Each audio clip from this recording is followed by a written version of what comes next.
வணக்கம். இப்போ நம்ம என்ன பார்க்க போகிறோம் அப்படின்னா, மதுராந்தகத்தில் ஒரு நியூ ப்ராஜெக்ட் வந்து கவர்மெண்ட் இம்ப்ளிமெண்ட் பண்ண போகிறாங்க. அது என்ன அந்த new project? Global city project. அதை பற்றியும் ப்ளஸ் வந்து லேக்கை வந்து மறுபடியும் ரீஸ்டோரிங் பண்ணிகிட்டு இருக்கிறாங்க.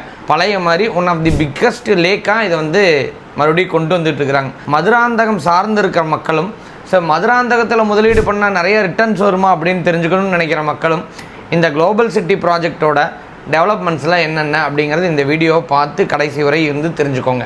முதல்ல மதுராந்தகம் ஒரு முக்கியமான முனிசிபாலிட்டி. இங்கே இருக்கிற மதுராந்தகம் லேக் அப்படிங்கிறது one of the biggest lake.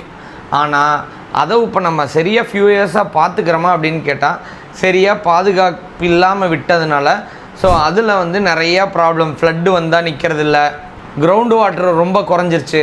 ஆனால் இப்போ கவர்மெண்ட் எல்லாமே வந்து அதை அட்ரஸ் பண்ணி அதெல்லாம் எப்படியெல்லாம் நம்ம மறுபடியும் ரீஸ்டோர் பண்ணி ஒரு நல்ல பழைய நிலைமைக்கு எப்படி கொண்டு வர்றது அப்படிங்கிறதுல கவனம் செலுத்திட்டுருக்காங்க. தமிழ்நாடு கவர்மெண்ட் வந்து 172.66 கோடி ரூபா வந்து இந்த மதுராந்தகம் லேக்கோட ரீஸ்டோரேஷனுக்காக வந்து பட்ஜெட் அலோகேட் பண்ணியிருக்கிறாங்க. 90% ஆஃப் தி ஒர்க் வந்து ஆல்ரெடி கம்ப்ளீட் ஆயிடுச்சு. இன்னும் 10% மட்டும்தான் இருக்குது. சரி, இது மதுராந்தகம் லேக் வந்து ரீஸ்டோரேஷன் கம்ப்ளீட் ஆயிடுச்சுன்னா இதனால் என்ன இம்பேக்ட் இருக்கும் அப்படின்னா, தண்ணி வந்து 2 மடங்கு கிடைக்கிறதுக்கான வாய்ப்பு இருக்குது. ஃப்ளட்டு வந்தால் ஒரு பெரிய இம்பேக்டை வந்து ஜெனரேட் பண்ணாது. அது போக ரொம்ப ரொம்ப முக்கியமான விஷயம், நிலம் அப்படின்னா என்ன தேவை இருக்கும் அப்படின்னா கிரவுண்ட் வாட்டர். அந்த கிரவுண்ட் வாட்டர் இனிமேல் அங்கே இருக்கிற இடங்களுக்கு கண்டிப்பாக இதனால் ஒரு பெரிய மேஜர் இம்பேக்ட் இருக்கும். சரி, இது லேக் பார்த்தோம். இப்போ நம்ம பார்க்க போகிறது குளோபல் சிட்டி ப்ராஜெக்ட். அது என்ன குளோபல் சிட்டி ப்ராஜெக்ட் அப்படின்னா, தமிழ்நாடு கவர்மெண்ட் அனௌன்ஸ் பண்ணியிருக்காங்க 2000 ஏக்கர்ஸில் ஒரு குளோபல் சிட்டி ப்ராஜெக்டாக வந்து மதுராந்தகத்தை டிசைட் பண்ணி நாங்கள் வந்து டெவலப் பண்ண போகிறோம் அப்படின்னு சொல்லியிருக்காங்க. சரி, இதனால் என்ன டெவலப் ஆயிரும் அப்படின்னு கேட்டிங்கன்னா 100% ஒரு பெரிய ஏரியாவாக மதுராந்தகம் டெவலப் ஆகும். சரி, அதில் அப்படி டெவலப் ஆச்சுன்னா என்ன வரும் அப்படின்னா, ஐடி ஹப் இருக்கிற ஏரியாவாக கன்வெர்ட் ஆகும். ஸ்கூல்ஸ் அண்ட் காலேஜஸ், ஹாஸ்பிட்டல்ஸ், இந்த மாதிரி மேஜராக இருக்கிற அத்தனையுமே கன்வெர்ட் ஆகும்.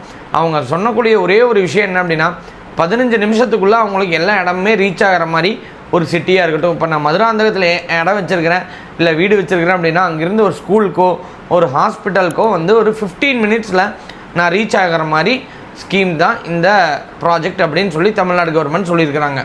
அப்படி டெவலப் ஆச்சு அப்படின்னா என்ன ஆகும் அப்படின்னா, வேலைவாய்ப்பு ஜாப்ஸ் வந்து ரொம்ப அதிகமாக வரும். அது போக இன்ஃப்ராஸ்ட்ரக்சரை பொறுத்தவரையிலும் ரொம்பவே அதிகமாக இருக்கும். சரி, எக்கானமியை என்ன ஆகும் அப்படின்னா, இது எல்லாம் டெவலப் ஆச்சுன்னா எக்கானமி டெவலப் ஆகி ஆகணுமே, அதனால் கண்டிப்பாக எக்கானமியும் டெவலப் ஆகும். சரி, இதில் என்ன பெனிஃபிட்ஸ் மக்களுக்கு அப்படின்னா, உங்களுக்கு நல்லா தெரியும். லேக் ரீஸ்டோரேஷன் ஆச்சு அப்படின்னா அங்கே பக்கத்தில் இருக்கிற எல்லாத்துக்குமே அக்ரியில் இருக்கிற அத்தனை பேத்துக்குமே ஒரு வரப்பிரசாதம் மாதிரி தண்ணி பிரச்சனையே வராது. எப்போவுமே தொய்வில்லாமல் அவங்களுக்கு தண்ணி கிடச்சிக்கிட்டே இருக்கும். அதுக்கப்புறம் ஃப்ளட்டு ஆல்ரெடி சொல்லியிருக்கிறோம். நம்ம ஃப்ளட்டு வந்ததுன்னா ரெடியூஸாக இருக்கும், அதோட இம்பேக்ட் பெருசாக பாதிப்பை ஏற்படுத்தாது. குளோபல் சிட்டி ப்ராஜெக்ட் வந்துருச்சு அப்படின்னா திடீர்னு இந்த நம்மள ஒரு பிக்கெஸ்ட் ஏரியாவாக கன்வெர்ட் ஆகும்.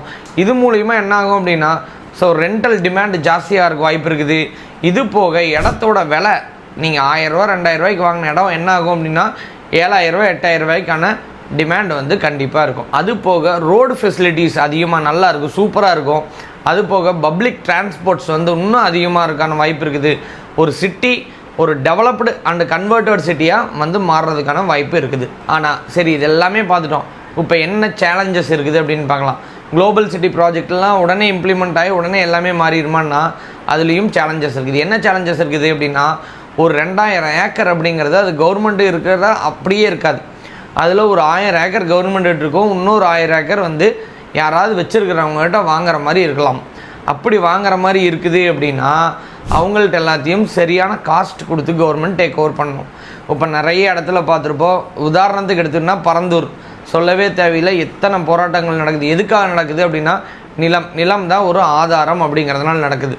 அப்போ இந்த ப்ராஜெக்ட்லேயும் நிலத்தை கையகப்படுத்தும் போது அதுக்கான காசு எல்லாம் சரியாக கொடுத்துட முடியுமா? சரி, இது அப்படியே காசு கொடுத்தாலும் இடம் கொடுக்குறவங்க அந்த நிலத்தை கொடுக்கறதுக்கு தயாராக இருக்கிறாங்களா?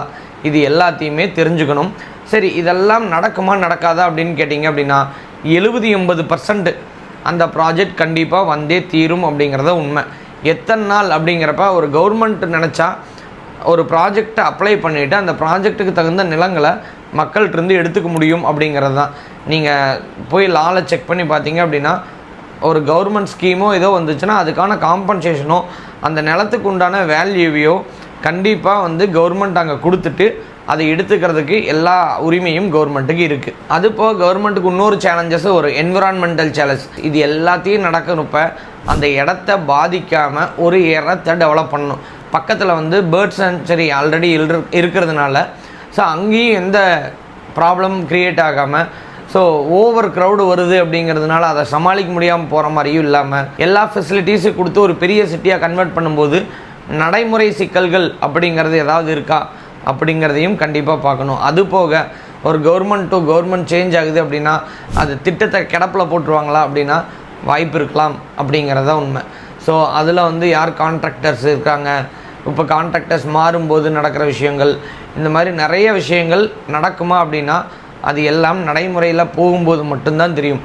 பட் எனிவே அந்த மாதிரி ஒரு ஸ்மார்ட் ப்ராஜெக்ட் கண்டிப்பாக வருது அப்படின்னா ஒரு சிட்டி பெருசாகுது, மக்கள் வேலை வாய்ப்பெல்லாம் கிடச்சி ஒரு பெரிய மகிழ்ச்சியாக இருப்பாங்க அப்படிங்கிறத உண்மையான விஷயம்.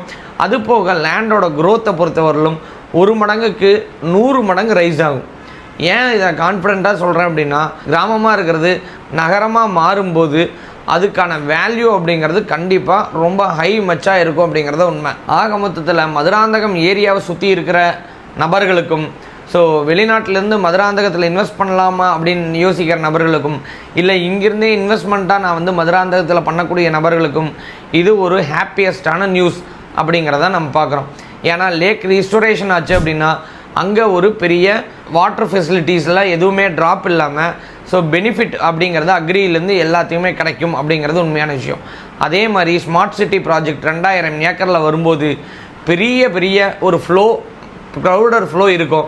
அந்த க்ரௌடட் ஃப்ளோ இருக்கும்போது கம்பல்சரி டிமாண்டும் ஜாஸ்தியாக இருக்கும். இப்போ வாங்க முடியுமா அந்த லேண்ட் அப்படின்னா ஈஸியாக வாங்கக்கூடிய இடத்துல தான் எல்லாத்துக்குமே இருக்குது. நீங்கள் ஃபஸ்ட் டைம் பையராக இருந்தாலும் சரி, ஒரு என்ஆர்ஐயாக இருந்தாலும் சரி, அங்கே டார்கெட் பண்ணுறது நல்லதா அப்படின்னு கேட்டால் 100% நல்லது. சரி, இன்னும் நான் யோசிக்கிறேன் அப்படின்னா நிறைய இடங்கள் சென்னையில் இருக்குது. நீங்கள் அது எல்லாத்தையும் ஒன்றா செக் பண்ணிவிட்டு கூட நீங்கள் இன்வெஸ்ட் பண்ணிக்கலாம். ஆனால் அதுக்குள்ளே ரேட்டு டபுள் ஆகிறதுக்கான வாய்ப்புகளும் இருக்குது. ரொம்ப யோசிக்காமல் ஒரு நல்ல ப்ராப்பர்ட்டி நீங்களே சூஸ் பண்ணி வாங்குங்க. சரி, சூஸ் பண்ணி வாங்குறது எப்படி? நான் சூஸ்லாம் பண்ணிட்டேன் அப்படின்னா நீங்கள் பார்க்க வேண்டியது ஸோ லேண்ட் கன்சல்டன்ட்லாம் இல்லை, லீகல் கன்சல்டன்ட். லீகலாக இருக்கிற கன்சல்டன்ட்கிட்ட தயவு செஞ்சு செக் பண்ணுங்கள். இந்த ப்ராப்பர்ட்டி நான் வாங்கிறது ஒர்த்தாக இருக்குதா, வேலிடாக இருக்குதா, இந்த காஸ்ட்டுக்கு ஓகேவா, பக்கத்தில் ஏதாவது ப்ராப்ளம் இருக்குதா, இல்லை இந்த லேண்டுக்கிட்ட ஏதாவது ப்ராப்ளம் இருக்குதா, கவர்மெண்ட் டேக் ஓவர் பண்ணக்கூடிய இடத்துல தான் இது வருதா அப்படிங்கிறது எல்லாத்தையுமே செக் பண்ண வேண்டியது யாரோட கடமை? லேண்டு விற்கிறவங்களோட கடமையாக? கிடையாது, வாங்குறவங்களோட கடமை. அப்போ சரி, இது எல்லாத்தையும் லீகலாக செக் பண்ணிக்கிட்டேன் அப்படின்னா ஸோ பிளானர்ஸ் இருப்பாங்க. நான் இந்த இடத்துல கன்ஸ்ட்ரக்ட் பண்ணக்கூடிய இடமா இருக்குதா, இல்லை டிடிசிபி அப்ரூவ்டு இருக்குதா, இது எல்லாத்தையுமே செக் பண்ண வேண்டியது யாரோட கடமை? நம்மளோட கடமை தான். ஸோ நாங்கள் நிறைய விஷயத்தில் சொல்கிறது தான் இங்கேயே சொல்கிறோம். ஒரு இடமோ நிலமோ வீடோ வாங்கணும் அப்படின்னா கம்பல்சரி நம்மகிட்ட காசு இருந்தால் மட்டும் தீர்வை தராது, அதுக்கான அறிவும் தேவை. அந்த அறிவு தான் நாங்கள் இந்த லேண்ட் சேனலில் நாங்கள் நிறைய கொடுத்துக்கிட்டு இருக்கிறோம். மக்களாகிய நீங்கள் அதுக்கு பெருவாரியான எங்களுக்கு சப்போர்ட் கொடுத்தோம் அப்படின்னா கண்டிப்பாக எங்களுக்கு அடுத்தடுத்த வீடியோ உங்களுக்கு சார்ந்த மாதிரி போடுறதுக்கு பயனுள்ளதாக இருக்கும். மீண்டும் அடுத்த வீடியோவில் உங்களை சந்திக்கிறேன்.